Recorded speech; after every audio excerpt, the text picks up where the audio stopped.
as we enter our last hour because we have a lot to do. Welcome to the Focus Day on Student Support. This hour we feature training grants. We're looking at them, deep diving on what is a training grant, what sponsors have them. I am Catherine O'Hare, your moderator for this session. Please note today's presentation is being recorded. This presentation is about an hour. It probably won't hit 50 minutes. We'll be closer to 60. All participants are currently muted, but during interactive portions, or if you have a question, please feel free to unmute yourself. Use video as you feel comfortable. If you have questions or comments, you can use the chat or raise your hand feature in Teams to talk out loud to us. We'll be monitoring the chat box throughout the presentation.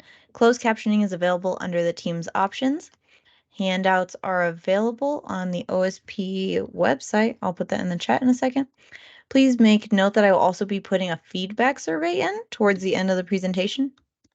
And that really helps us figure out what to offer for future sessions to make for focus days like this, or quick lunch and learns, or even a ram around meeting topic. So thank you for submitting those ideas and feedback on how we can, what's working and what could get better. We all appreciate that. In this hour, I'm going to pass it over to our lead presenters. It's my pleasure to introduce Kim Melville-Smith at the Office of Sponsored Programs and Amy Oak at the College of Vet Med Dean's Office. Did I get it this time? Take it over.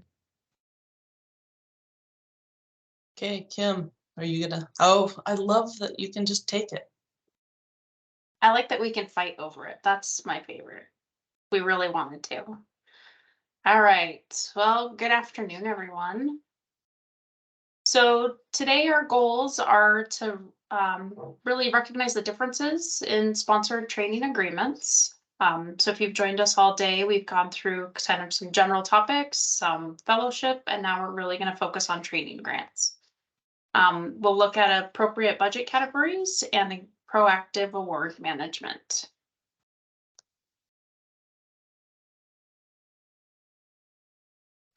Sorry, here we go. So we'll first start with the definition of a training grant. Training grant is to provide institutional research training opportunities to trainees at the undergraduate, graduate, and postdoctoral levels. So these training grants, sorry. I'm trying to switch gears so fast between fellowships to training and it's failing. So that's the definition. We'll just move on before I say something I shouldn't. So students on fellowships or training grants are paid through a stipend. They're not tracked by effort, so there's no hours that we're tracking, and so therefore it doesn't show up in effort certification in our effort certification system. They're selected for and paid through the institution, and the work benefits the individual. So again, although the award is to the institution and we need to get the award done per the institution, really all of the payment and what the student receives is their benefit. It's not the benefit of the institutions. Some budgeting factors when looking at budgeting for these. So trainees and their related expenses are generally budgeted under participant support. So, but again, follow the program guidelines. Tuition remittance is generally required. There's usually an institution allowance or cost of education portion that will be included in the budget. And other direct costs may be budgeted, and indirect might be charged. Again, follow the program guidelines. So, sorry, I'm just confirming if we talk about definitions later on. We do, okay. Sorry. Possible allowable costs could be textbooks, housing, tuition and fees, travel, health insurance, and then other costs related to the students' education or training. The mentor, the faculty member or their advisor is really the PI, program director for the training grant. So they oversee and kind of manage the whole project. And then they choose students to be supported on this project. So it's slightly different than some of the other things that we've talked about, whereas it's more towards the student. This one really is directed by a PI or PIs, and they will work together to support the students, because generally this is multiple students doing this project, or these receiving these support through these training grants. And the PI should have effort on this award. So PI effort is expected and allowable on training grants. And so if the PI decides not to have direct effort on the award, per CSU's policy, the 1% minimum cost share will be required to be documented and tracked. So roles and responsibilities. So we'll start at the training grant unit. So they develop the proposal. The program director is the mentor advisor. The training team really has their own roles and responsibilities. And then they also go through the training selection. They do the account management, they monitor the expenses, and they do all the reporting.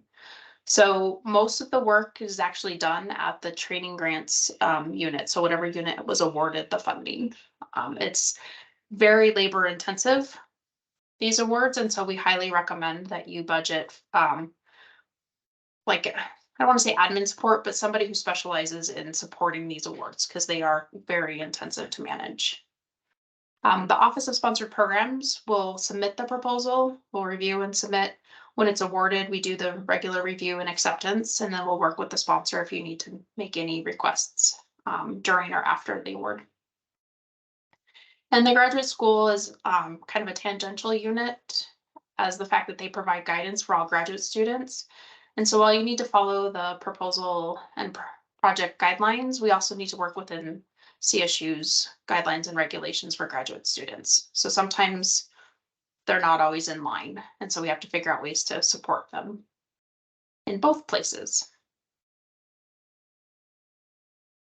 Students that participate in training grants are often required to complete the responsible and ethical conduct of research training. So for a while, this used to just be called RCR training. I think we still reference kind of RCR in documents, but they've added the ethical part. It is managed by an office on campus, and so the main person that oversees that unit is Kim Cox York. So you may be receiving information from her that your students are required to participate and complete the training. This training is generally about a semester long, so it's not a one-stop, just check the box and move on. So it is quite intensive. And then NSF has started as of July 31st of 2023, this year, that faculty and senior personnel will also be required to complete RECR training per the guidelines that they've put forth on their training requirements. And in the resource slides, I'm channeling Shannon, in the resource slides, we do have information on where you can go to see how the frequency of this training and how often it needs to be completed. So quick definition, a full-time graduate student at CSU is defined as a student who is enrolled in 9 credit hours or more. This is really important because a lot of these training grants require that students be enrolled full-time as defined by the institution. So again, make sure you read the program guidelines to figure out if the student needs to be enrolled full-time to be eligible for the program. The next definition is tuition remission. And that is when the university, the institution, pays part or all of a student's tuition and or fees. So we use that term a lot throughout all these different training grants, and so we want to make sure you understand what that means. Now we're going to go into kind of sponsor-specific training grants and really talk through the nuances of each of the different sponsors. First up is NSF. So NSF's main program is NRT. It's the Research Traineeship Program. It can have different sub supports on it, like IGERT, not Infuse. Anyway, you pick an acronym, they'll throw it on there too. But the NRT program is really the interdisciplinary evidence-based traineeship that advances graduate students' research-based programs. And so again, this is mostly for STEM careers. So there's a list on NSF's website, and it is in the presentation, that lists all the degrees that students that are in NRT students that receive an NRT fellowship must be enrolled in one of these listed degrees. I had all the words, they were just in the wrong order. So I mean, it's really, I don't think there's anything too crazy out there. I think what you guys think of as STEM pretty much falls in there, but we do have that list. One that I'm staring at right now that kind of threw me off that I wouldn't have expected is psychology. Otherwise, the rest of them really, I think of STEM when I think of them. So, for the institution to be eligible to receive an NRT award, only institutes of higher ed can be the lead. The PI must be a faculty member submitting on behalf of the institution and have the expertise to manage the project. The proposing team must have an evaluator and project coordinator. So this is really important when it comes to budgeting, because you need to make sure you have the budget in there for these positions. And they do require an outside advisory committee. They do allow you to have NRT fellows that are not supported by the NSF funds. So that is different than some other programs where they really they want the students that are participating in the program to also be receiving the funding from that program. NSF really wants to expand the impact, knowing that they can't fund all the people that could be impacted by this program. For a trainee to be eligible, they must be a master's or doctoral STEM student based in one of those degree programs that we briefly discussed, US citizen, national, or permanent resident. And this is really where international students cannot receive funding from the program, but they can participate in the fellowship and receive funding through non-sponsored project funding, basically. So the university could be paying for their support, just not through any other sponsored project funding. And they must be full-time students as defined by the institution. So again, this is where that 9 credit hours comes in. And they must be full-time students through the life of their participation in the project. Applying for the NRT proposals are due September 6th of each year. So while that seems like a long ways away, if you know of anybody interested in it, now is the time to start because they are intensive to apply for. Track 1 can be up to 5 years and up to $3 million. And institutions are limited. So again, if you have a faculty member that is interested, make sure they're looking for the call from the OBPR's office for the pre-proposal process to be selected to be the one to submit. Chris, yes, we do have a current NRT. Proposals should specify the anticipated number of trainees supported, and then by the award, and then also how many they expect to be part of the program that aren't supported. And then describe a plan for recruitment, mentoring, and retention of the trainees. And like every one of these programs, underrepresented populations are real highly encouraged and really looked for by NSF.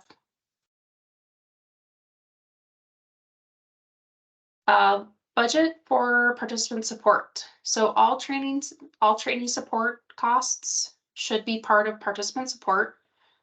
So the stipend, which is mandated in the award document at $34,000 per year for a full 12-month appointment. And trainees cannot be charged tuition or any other required fees while they're an NRT fellow supported by the project. This is where these get confusing because you can be an NRT fellow not supported by the project, and they can pay tuition and fees and no one seems to care. But if they're on the project, tuition and fees the student cannot pay for tuition and fees while they're on the project. Budget should include the normal cost of education type expenses and additional cost for trainees to participate in things like travel and all that other stuff should be budgeted for as well. And there is a meeting in Washington, DC that one trainee is required to attend annually, so make sure you budget for that as well. One thing of note of the training grant versus the fellowship with NSF, NSF dictates the cost of education allowance and what that dollar amount is. These training grants do not. So please make sure you budget for the full tuition and mandatory fees cost to ensure that there's sufficient funding to cover that for the students.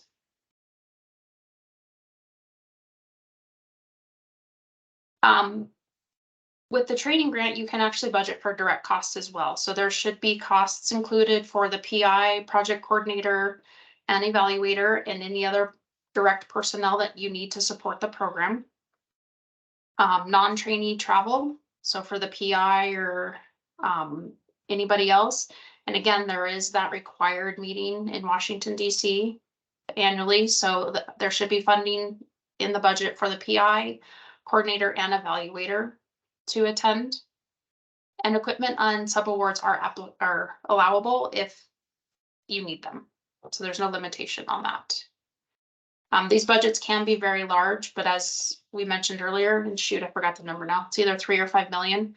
Sounds like a lot, it's really not. Once you start getting into it, it goes pretty quick. So these programs can be challenging because of all the mandated costs that you need to cover. So again, be strategic and think about how you can maybe support this program in other ways.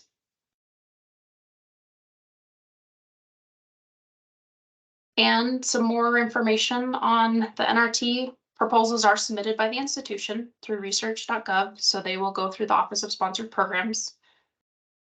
And again, the budget should be based on the number of stipends and non-stipend trainees. So really the stipends and stuff go under participant support, STEM graduate students, NRT program elements, and it lays out kind of what those program elements are, should be made available to other STEM students who can benefit from that.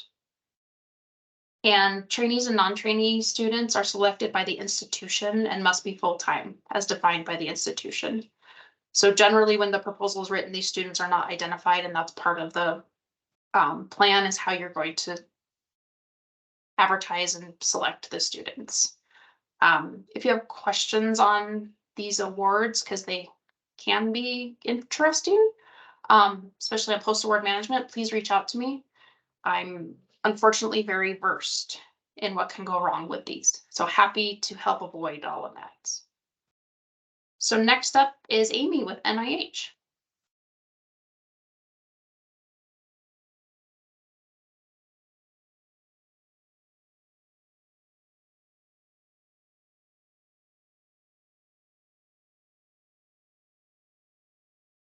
Amy, you're on mute. Thank you. So currently in the College of Vet Med, we have 8 of these, and we continue to plan for future ones. So I've gotten very familiar. I've put in just as many unsuccessful submissions. So probably so far in my career in the last decade, I've written about 25 of these. It's kind of a full-time job. NRSA awards, the National Research Service Awards are part of NIH's funding strategy to fund all the way programs from undergrad all the way through senior scientist. They kind of stop at postdoctorals for the NRSAs. And I've highlighted the main ones here. So they have the pre-bac T34. We have one of those housed in microbiology, immunology, and pathology, focused on underrepresented individuals. The one not listed is a short-term training grant, a T35. And then we have the pre-doctorals, those are T32s, and postdoctorals, which are also T32s. It's just postdoc T32.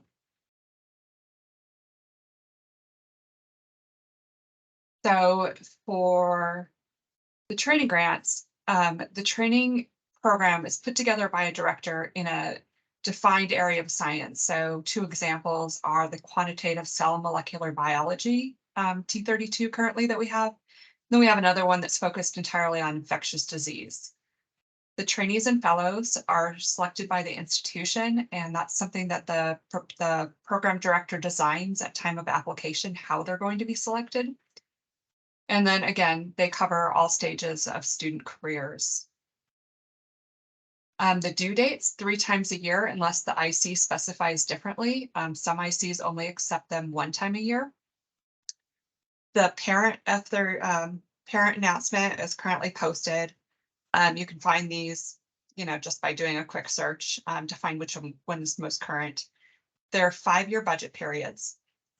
And then again, the program director has to be established investigator in the scientific field and is capable of providing both administrative and scientific leadership.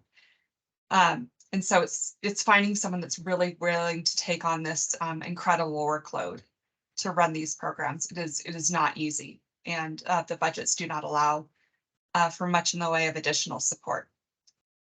The trainees have to be U.S. citizens or permanent residents. The budgets are really basic.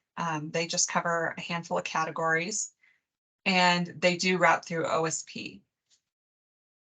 One more thing I'd say about these is preparing one for me. If I have a full team of people working with me, it's about 3 months from time of ideation to submission, because NIH requires some of the most intensive data tables covering institutional, department, program research, funding of all the mentors out there. It is an incredible workload.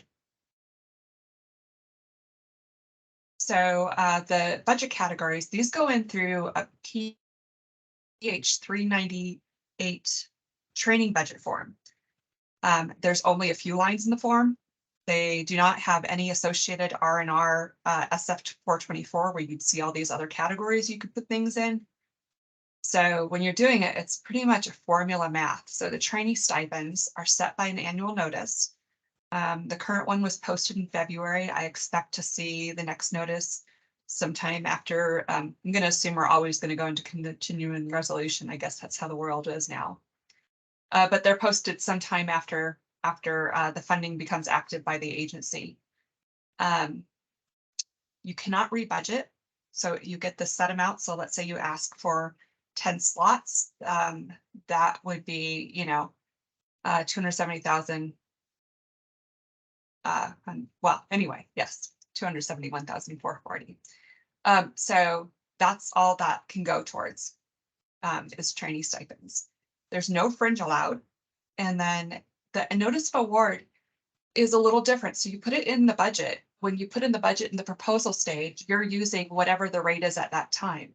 Then every year you're going to go do your RPPR and you're going to put in a new budget, and then they're going to issue the next award at that level of what the notice is in time of place. So this is going to change over the course of a trainee appointed to the grant. In the application, they have the tuition and fees line. And you have to budget for the full cost of tuition and fees. And then NIH is going to reduce those down to 60% of that to a maximum. So let's talk about a dual degree program. You might have a MD, PhD student, and their tuition could be just exorbitant. NIH is never going to cover more than that 21K. So that's all there is. They generally look to the institution to make up the difference, whether that be a department, the college, the university, or even the mentor PI of a student. We don't have any firm guidelines in place, but our college recognizes and seeks support to cover that every year for all of our training grants. Rebudgeting is definitely not allowed in this category. And then they have this like bigger bucket, and we'll call that like a combination of trainee travel and training related expenses. And this is like the only discretionary money you get. And so the entirety of this is for each trainee, you get $4,550. So max amount you could have with 10 trainees on a grant is like around, just over 45K. That's got to cover your staff salaries. And when I say staff, I'm talking about program coordinator. But even in those various ones will limit the amount you can pay a program coordinator to like 50% of their effort. it's really hard to find a program coordinator for as little as the grant provides. So we try to leverage all of our grants together, and then I provide central support. You have to cover evaluation out of that, consultant cost, any program administration. So if you're thinking about having speakers in, that comes out of that bucket. And then sometimes there's enough money to push out to the trainees for possible research supplies. But NIH requires quite a bit from the grant and very little funds to do it on.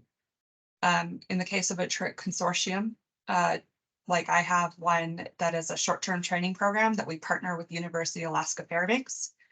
So we budget their expenses there. And then indirect cost.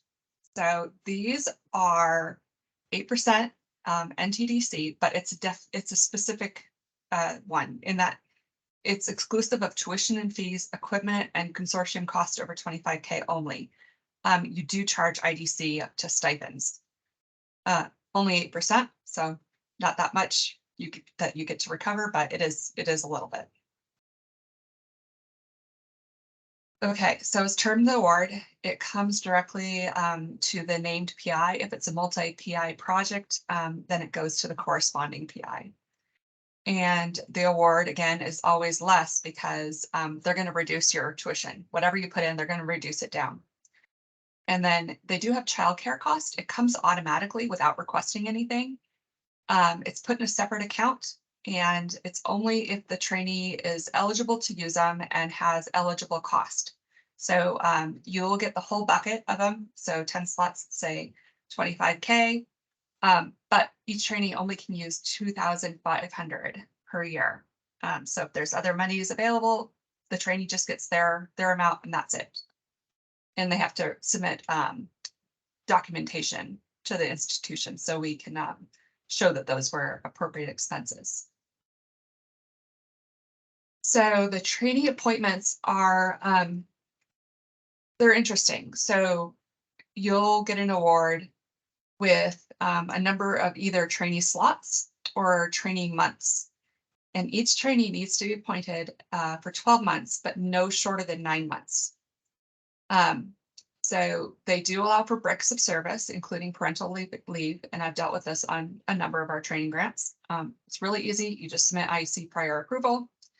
You amend their appointment, and then they rejoin when they're able to. And they do limit it to, it's actually not that a ton of parental leave. It's matched the institutional policy. And then the appointment start dates and end dates have to match payroll. I will bring up a little bit better later if it's a postdoc that's appointed that ends up being appointed less than 12 months. They incur a payback. They have to fulfill a payback agreement. It's not very nice. So there is a duration of support limit. So for pre-doc, it's 5 years, and it's inclusive of any combination of training grants and fellowship awards. So if we had a student that got undergrad support, let's say on a T34, and then they come to our institution and they get put on a T32, they're limited by the number of years. And then if they want to submit for a fellowship, that has to be factored in too. So a well-supported trainee is not going to be supported through their entire career. There is one exception, that's dual degree combined programs. It allows up to 6 years, and that's trying to take into consideration the fact that they're completing 2 degrees at once. The postdoc is a limit of 3 years. So if they completed 3 years as a postdoc here, they can't go to another institution and complete another 3 years. It's just total lifetime.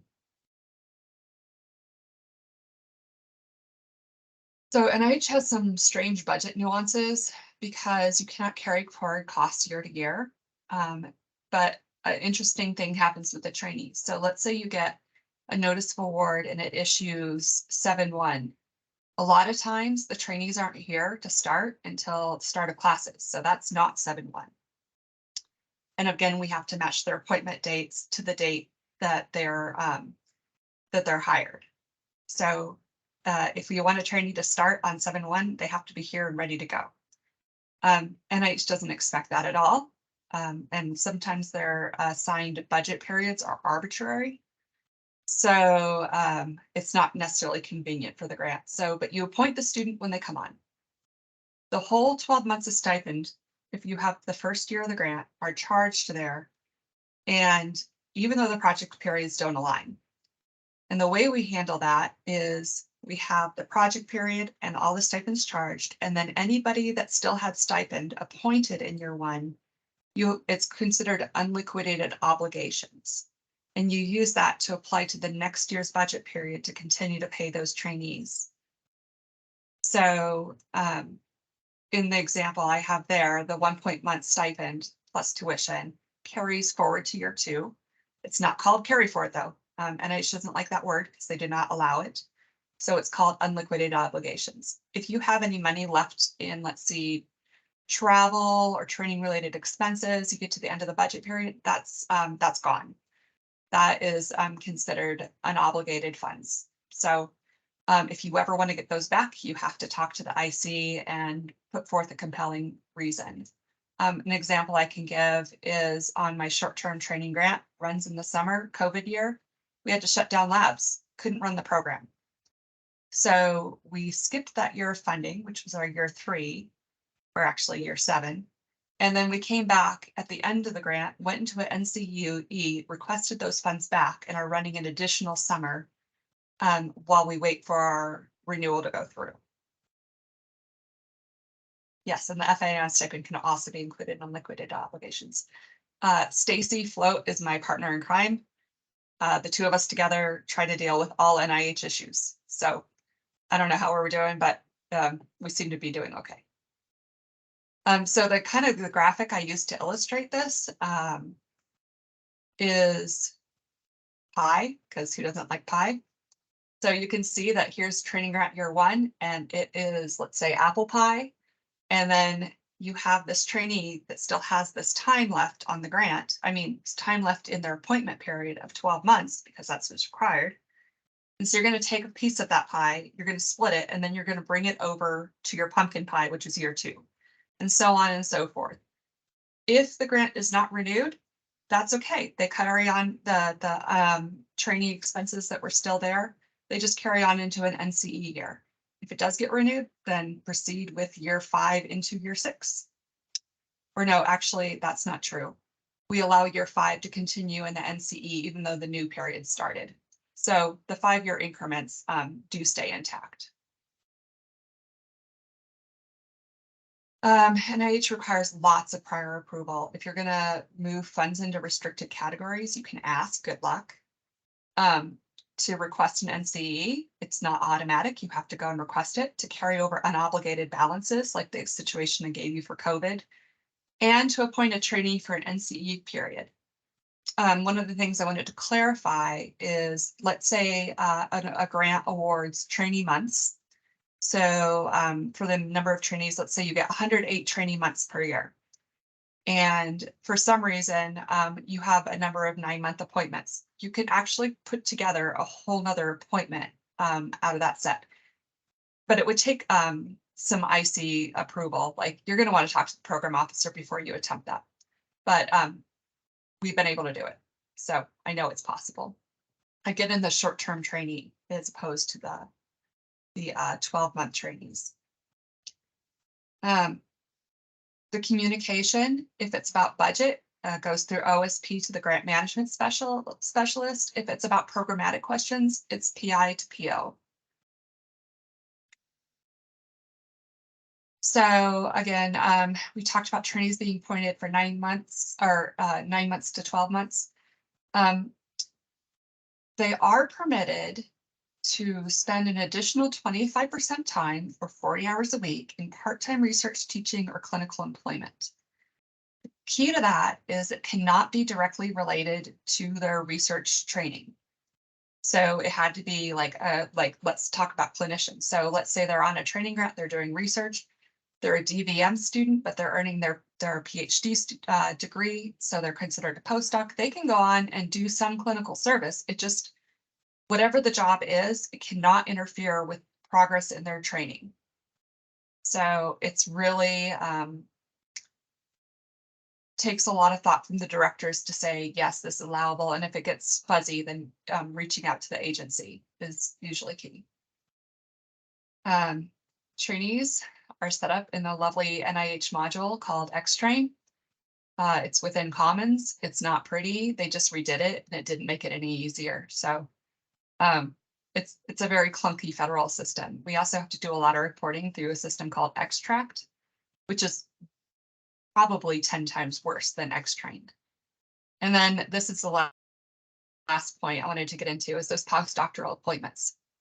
So if you have a postdoctoral training grant, the trainee comes on and leaves before 12 months is up, they have to pay back those funds. And they can either do it to NIH within 3 years, or they can do a service agreement in which they go into a health-related research, training, or teaching position, and then that counts against their months. You have to work with NIH on that, though.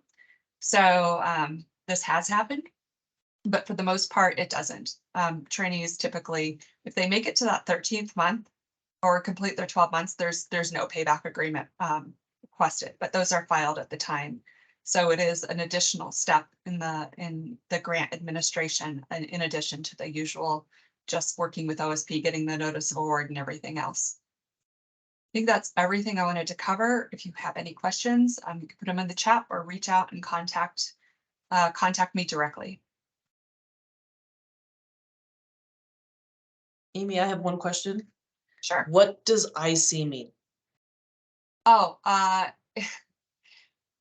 the actual name of what an IC is slipping me, but like and IC examples are the Office of the Directorate, NIAID, NIHS. It's just the different groups, and not all of them participate in all training programs.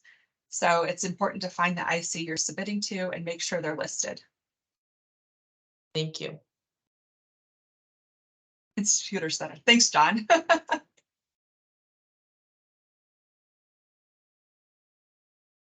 Okay. Up next is USDA.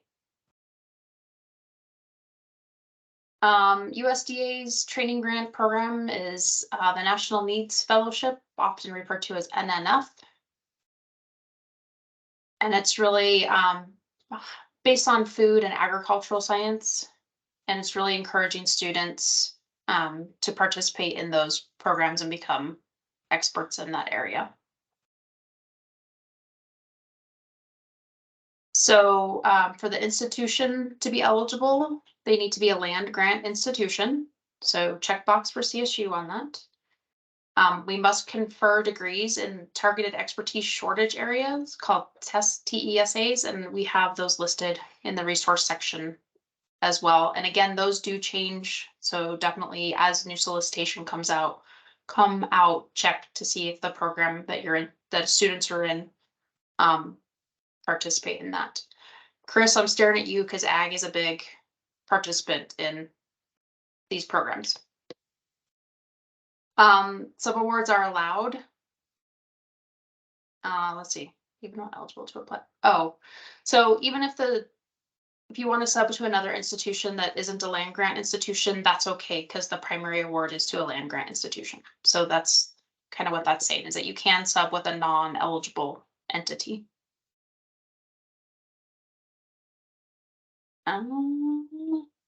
For the trainees to be eligible, they must be a current master's or doctoral student in food and agricultural science, be a citizen or national. Feels like this is a trend on all of these. Strong interest in pursuing a degree in the targeted shortage area. Full-time student as defined by the institution. So again, the 9 credit hours. And basically are brand new to their degree program. They haven't completed more than 1 semester of full-time study. I think one of the trends to really highlight on all these is they're cover different periods of a student's academic progress. So really pay attention when you're applying for these programs and what kind of students you can recruit for these programs. Oh, here's some examples of the targeted expertise areas. So animal production, plant production, forest resources, agriculture, education and communication, agricultural management and economics, food science, human nutrition and human sciences, ag biosecurity, and data science. So it's quite a breadth, and it covers a lot of different colleges and departments on campus. To apply for one of these NNF awards, this one's kind of fun and bizarre to me. So the budget period cannot exceed 60 months. Single function education projects, max of 525,000 can be received by the institution, and then a max of 262,500 per application, and no indirect is allowed. So we do have to kind of pay attention to what else is going on at the institution if you're interested in applying. We currently have at least one NNF. I can't remember if we have more. So if you are interested, make sure you reach out to your sponsored programs representative so we can look to see how many are on campus so you can figure out if you're eligible to apply or not. What makes this one kind of funky, I think, is the different categories. So category 1 is a master's level training. Category 2 is doctoral, and category 3 is kind of a add-on for international research travel allowance. But you can see that the stipends and the allotment per student change depending on which category you're applying to.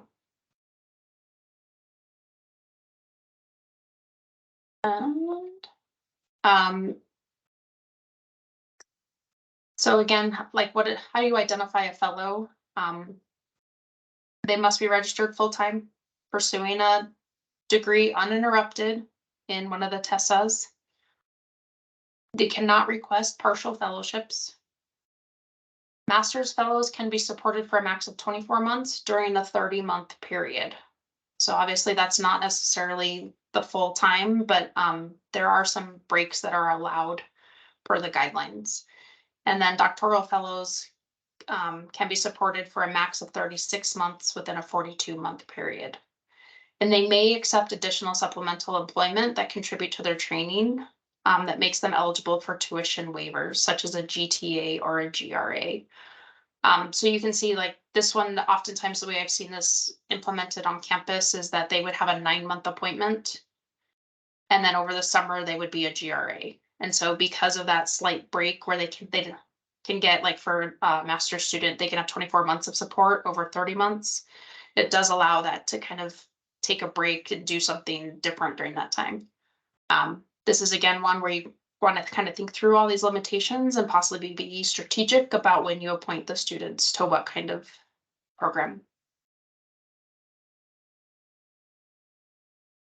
The additional stuff, so the award is issued to the institution. Fellows must be identified within 18 months of the start of the award, or the award is forfeited. There is no match requirement, which if those of you that have experienced USDA, this is a very unique situation. Most USDA awards do require some sort of match. Tuition and fees are the responsibility of the fellows, but you can use the cost of education allowance to help support that for the students. The cost of education funds will not cover the full tuition and fees. So again, be thoughtful about how you do these awards. And the funds cannot be rebudgeted. And prior approval is needed to change an individual on the award. Request a no-cost extension. And if you need to name a replacement fellow, let's say you named someone within the first 18 months, and for whatever reason they left the institution and you still had time to add a whole new individual on, you do have to run that through USDA and get their permission before you can just add somebody in. And last but not least, the resources section. So Shannon, I'm going to move it to the next slide while we kind of finish up here, just so people can look at that. Yep. Oops. Cancel. Hit the wrong button.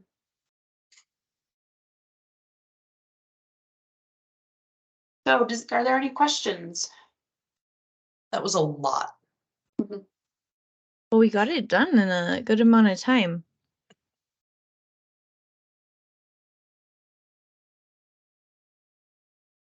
And we only had 3 sponsors this time instead of in the fellowship section, we covered 4.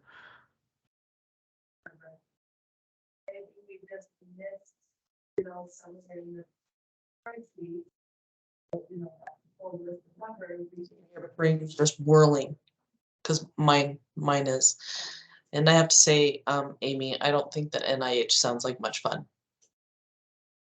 I'm sure it's always interesting though, right? Every day is different, or it can be. Every day is different.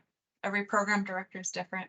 But, you know, we're trying to look for economies of scale and looking at how we combine resources to support all of them at once. So Yep. We're doing what we can. And there is institutional conversation going on as well of, is there a way to capture a lot of this reporting data easier? Because the training grants over the fellowships, the training grants are very, very reporting intensive. I mean, just the information you have to provide and the different resources you have to go to get this information is a full-time job.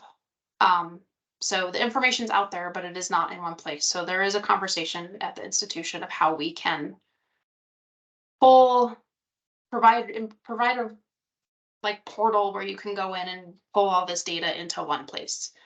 Yeah. And I'm going to say it's a conversation. I'm not saying it's going to happen anytime soon.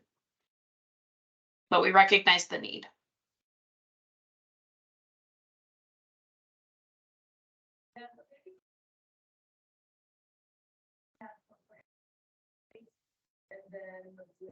I keep Well, hearing voices pop up in the background of Shannon's, I think.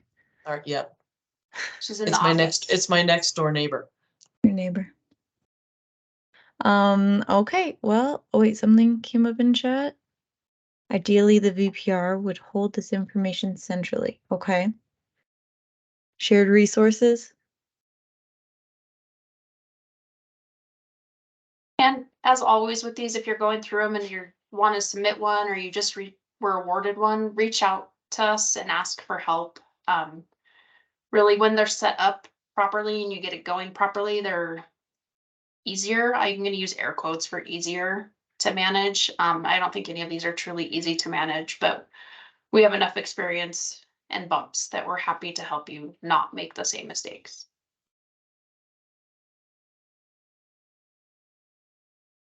Yeah, and Amy's very willing to share resources, I know. With those like complicated spreadsheets you were just talking about. Okay, nothing's coming up in the chat. I'm gonna close this out. But if you have something, we'll be here for a minute if you need to talk to the presenters.